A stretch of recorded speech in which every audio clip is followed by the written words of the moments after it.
મારું નામ રેખા ઠક્કર છે અને આજે આપણે ઉનાળામાં બધા શેરડીનો રસ ખૂબ જ પીતા હોય છે અને ઘણીવાર બહાર પીવા જવાનું મન થાય પણ દૂર હોય છે તો પોસિબલ નથી હોતું.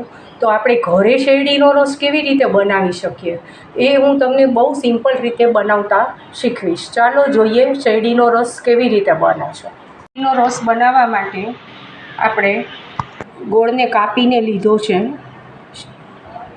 સિમ્પલ મીઠું લીધું છે, થોડો મરી પાવડર છે, થોડું પિંક સોલ્ટ છે, ફુદીનો છે, ફુદીનાનું પલ્પ પણ છે અને ચાટ મસાલો છે અને લેમન છે. આ બધી વસ્તુનો ઉપયોગ કરી અને આપણે આજે શેરડીનો રસ ઘરે કેવી રીતે બને છે જે તમે થોડી જ વારમાં બનાવી શકશો. તો ચાલો આપણે જોઈએ શેરડીનો રસ કેવી રીતે બને છે. અડધી વાટકી જેટલો આપણે કાપેલો ગોળ લીધો છે જે આપણે એડ કરીશું બાઉલમાં. 1 ગ્લાસ આપણે ઠંડુ પાણી લીધું છે, થોડું ફુદીનાની પેસ્ટ લઈશું,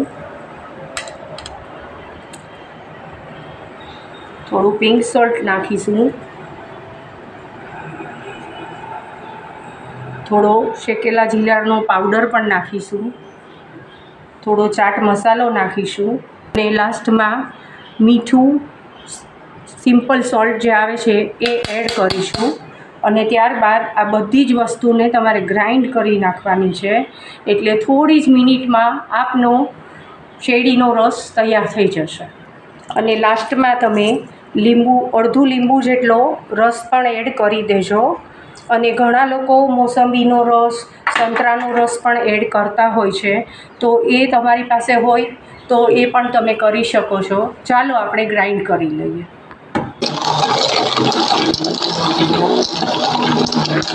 શેરડીનો રસ આપણે ફુદીનાવાળો બનાવ્યો છે ફ્લેવર આપીને. તો થોડી જ મિનિટોમાં આપનો આ શેરડીનો રસ રેડી છે જે તમે એન્જોય કરી શકો છો.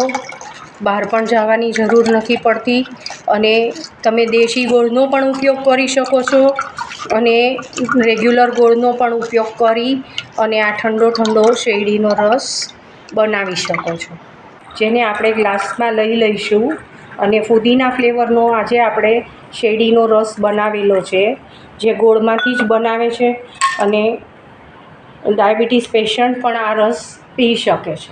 ઉપરથી ચાટ મસાલો સ્પ્રિંકલ કરી શકો છો અને લીંબુની ચીર મૂકી અને બરફ મૂકી અને એને સર્વ કરી શકો છો.